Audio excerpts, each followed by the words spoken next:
morning, afternoon, evening, wherever you are, and welcome to Global Atheist News.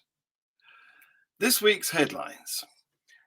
Ukraine is paying for its gay pride, according to Patriarch Kirill.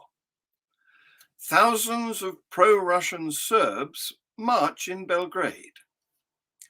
A Shia mosque blast in Peshawar kills dozens. ISIS claims responsibility. A Mexican woman faces 100 lashes in Qatar after reporting her own rape. Nicola Sturgeon apologises to people accused of witchcraft. In Portugal, a child sex abuse panel unearths more than 200 cases. Christians in the US hijack International Women's Day. Bhutan shows how to save an endangered species. Worship them. And Graylingwell Chapel is converted into a community hub. As Russia's brutal war of aggression in Ukraine has escalated, the head of the Russian Orthodox Church, Patriarch Kirill, has not said a word against Russian aggression. For Kirill, obedient to the Russian censor's commands, there is no war in Ukraine. Instead, in his first public statement following the Russian attack, Kirill could only deeply empathize with everyone affected by this tragedy, as though Ukrainians are victims of a flood or an earthquake. Kirill's voice matters as the head of Russia's largest religious body, which claims Ukraine as part of its canonical territory, and that is deeply intertwined with the agenda of Vladimir Putin and that of his regime. Kirill's doublespeak on the events taking place is not just reprehensible, it could even amount to an international crime. This is because of the importance of religious propaganda and incitement in this war. In his 21st of February speech on recognizing the so-called Donetsk and Luhansk People's Republics, Putin parroted the Moscow Patriarch's propaganda. Kyiv continues to prepare the destruction of the Ukrainian Orthodox Church of the Moscow Patriarchate. Kirill has long echoed Putin's core claim underlying his war: denial of the existence of a distinct Ukrainian people. Both Putin and Kirill claim that Russians and Ukrainians are one people. And Kirill again invoked this theory as Russia bombed Ukrainian apartment buildings and hospitals. On the 27th of February, while offering perfunctory remarks about praying for peace, Kirill reiterated his familiar themes on Ukraine. The present political situation in fraternal Ukraine, with evil forces that have always strived against the unity of Russia and the Russian Church, the so-called Nazi junta. God forbid that a terrible line stained with the blood of our brothers should be drawn between Russia and Ukraine, he continued, with no hint that anyone in particular is responsible for this bloodshed, adding a warning against giving the dark and hostile external forces an occasion to laugh at us. In his sermon on Forgiveness Sunday, when he had an opportunity to forgive, His Holiness Patriarch Kirill of Moscow and all Russia, and they mean empirical Russia, celebrated the divine liturgy at the Cathedral of Christ, the Saviour, in Moscow. And after he'd spoken about Lent and piety and the coming of spiritual spring, he reminded his flock of the importance of following divine laws in order not to perish, either in this world or in the world to come. The test is very simple, he said, and at the same time terrible.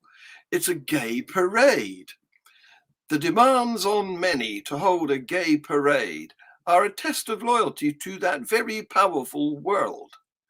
And we know that if people or countries reject these demands, then they do not enter into that world. They become strangers to it. So the faithful remnant of Russian Orthodoxy in Donbass, in eastern Ukraine, have heroically resisted the dreaded gay pride for the past 8 years, while the rest of the country, which isn't really a country, has sunk into moral turpitude.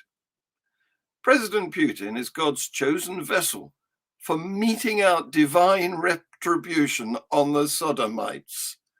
And so Russia's invasion of Ukraine is a holy war to ensure the salvation of souls. That's not me, that's Patriarch Kirill. Putin does have some support outside of Russia. Up to 4,000 people took part in a pro-Russia demonstration in the Serbian capital. Friday's march was a show of support for Moscow after its invasion of Ukraine. Serbia has religious, ethnic, and political ties with Russia that have existed for centuries. See this video.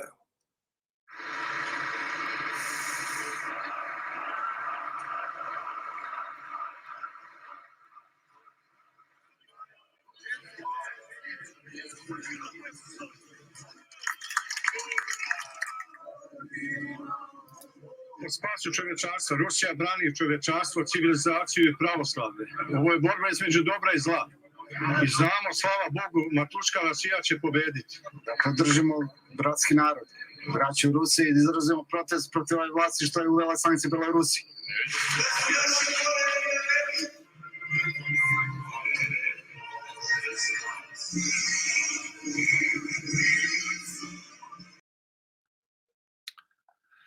The Islamic State, ISIS, has claimed responsibility for Friday's attack on a Shia mosque in Pakistan's northwestern city of Peshawar that killed at least 61 people and injured another 196.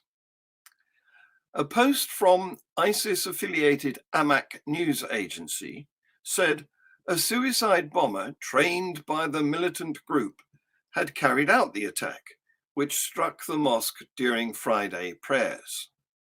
Peshawar Police Chief Mohammed Ijaz Khan said investigations were still underway. He said the attacker walked into Kucha Rizalda Mosque during Friday prayers. He started firing indiscriminately at the police and then set off the explosives on him, Khan said. Pakistan's intelligence agencies had all the information regarding the origins of where the terrorists came from and are going after them with full force, the country's Prime Minister Imran Khan said in a tweet on Friday night.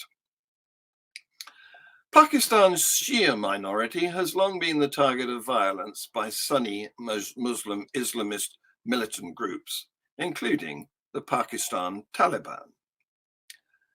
Thousands have been killed, many of them Shia Muslims, in sectarian violence, according to Human Rights Watch and other monitoring groups. A Mexican woman who reported that she was raped has been punished with 100 lashes. See this video from Atheist Republic. Mexican woman in Qatar faces 100 lashes after reporting an RAP.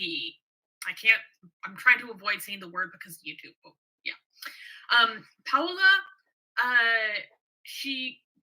Cat, a 28-year-old Mexican Muslim woman who worked for a company responsible for organizing the FIFA 2022 World Cup, was forced to leave the country after being sexually assaulted.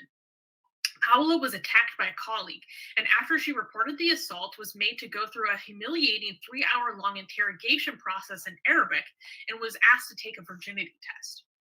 Reportedly, her attacker flipped the investigation on her by claiming they had a romantic relationship prior to the assault.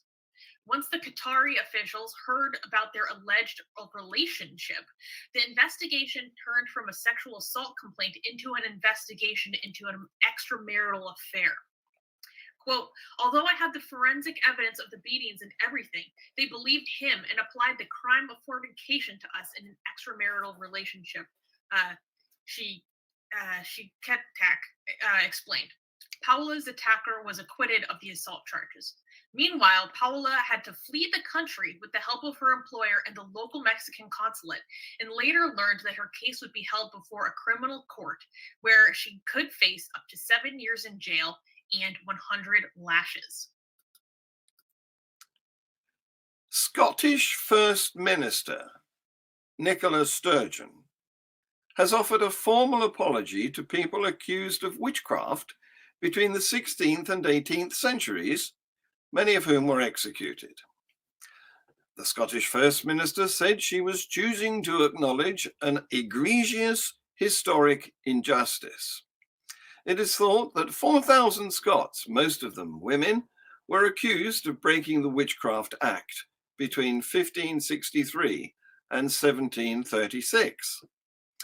Ms. Sturgeon also told MSPs that Parliament could choose to legislate to pardon those convicted under the law. The Witches of Scotland campaign had urged the government to offer a public apology, saying it would send a powerful signal. Witch hunts took place in many countries during that period, but academics say Scotland's execution rate was 5 times the European average. Confessions were regularly secured under torture, with those condemned strangled and burned at the stake. In a statement at Holyrood, the First Minister said, those accused under the Act were not witches, they were people, and they were overwhelmingly women. She said, at a time when women were not even allowed to speak as witnesses in a courtroom, they were accused and killed because they were poor, different, vulnerable, or in many cases, just because they were women. It was injustice on a colossal scale, driven at least in part by misogyny in its most literal sense, hatred of women. Today, on International Women's Day, as First Minister on behalf of the Scottish Government, I am choosing to acknowledge that egregious historic injustice and extend a formal posthumous apology to all those accused, convicted, vilified, or executed under the Witchcraft Act of 1563. A commission investigating child sexual abuse in the Portuguese Catholic Church has said more than 200 alleged victims had already been in touch to share their stories since its launch a month ago. The abuse allegations have come from people born between 1933 and 2006, from various backgrounds, from every region of the country, and also from Portuguese nationals living abroad. Many of the 214 people who have shared their testimonies mentioned other children who might have been abused by the same person, the commission said. The allegations reveal suffering which, in some cases, has been hidden for decades. For many, this is the first time they are breaking their silence. The commission started its work in early January after a major report by a commission in France revealed last year approximately 3,000 priests and religious officials sexually abused more than 200,000 children during the past 70 years. International Women's Day has been hijacked by Christians in parts of the USA. See this video.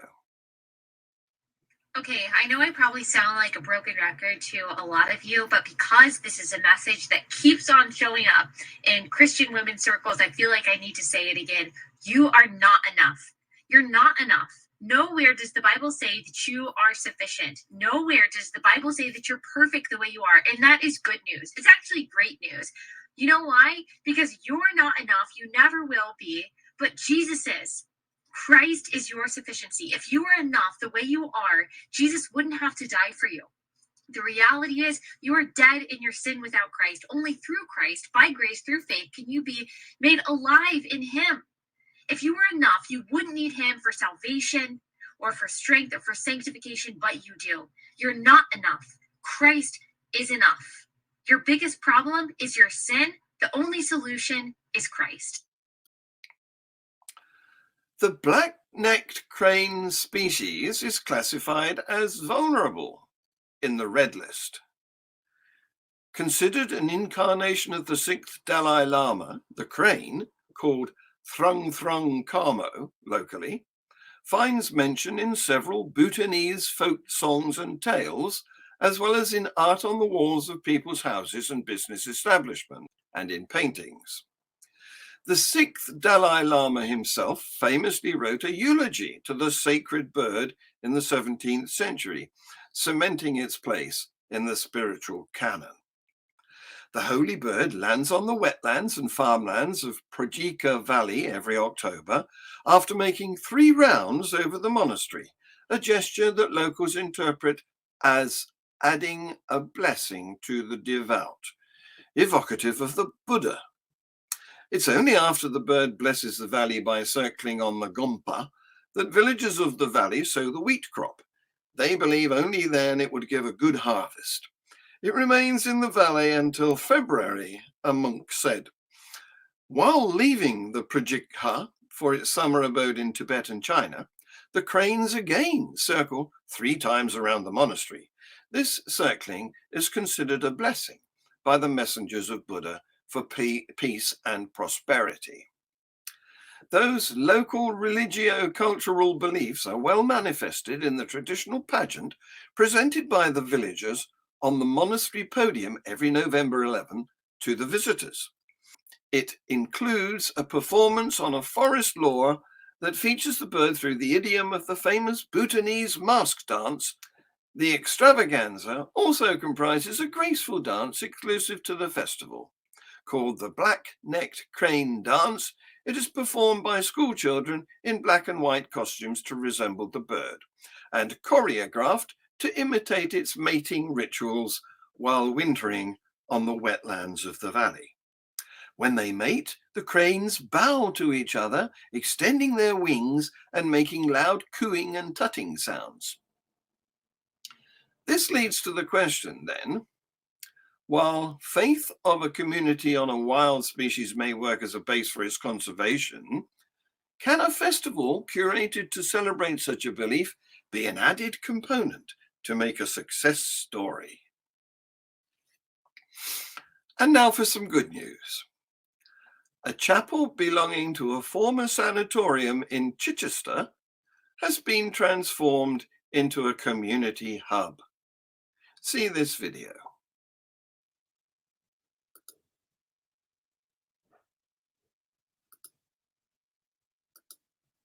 Oh, there it is. Okay, right there.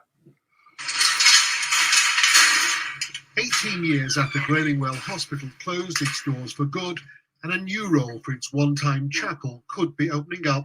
We've now got this 1.3 million. It's so exciting. It's marvellous, isn't it? It's all been made possible by a successful appeal for help to the National Lottery and local authority. When you look around and see the architecture and the detail, it's beautiful. And it was part of, we're calling this the heart of the Graylingwell heritage because it's sort of the centre of the site. And it's where we want everyone to commune, which is what they did when they originally built it. So people came here to relax, to have quiet worship, and it's designed as a quiet space.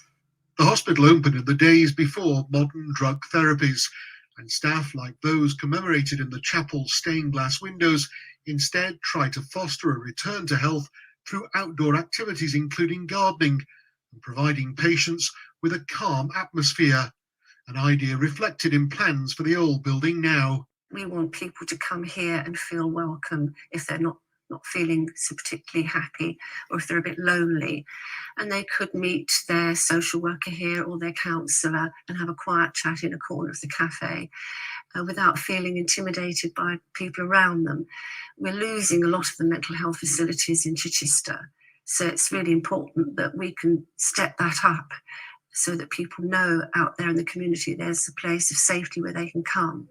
The chapel will also provide a performance and exhibition space, including displays celebrating what was in its day an innovative centre for treating the mentally ill, now largely forgotten by those who, after years of redevelopment, call this place home. Joe Campbell, BBC South Today, Chichester. My Free Thought Hour guest this week is Satanist Searle. It will be starting in a few minutes, so stay tuned to this channel. Come and chat with us and bring your friends. The GAN team will be back with our weekly news review next week. Please like, share, subscribe, comment, and set the notifications. This has been Global Atheist News. Thank you for watching.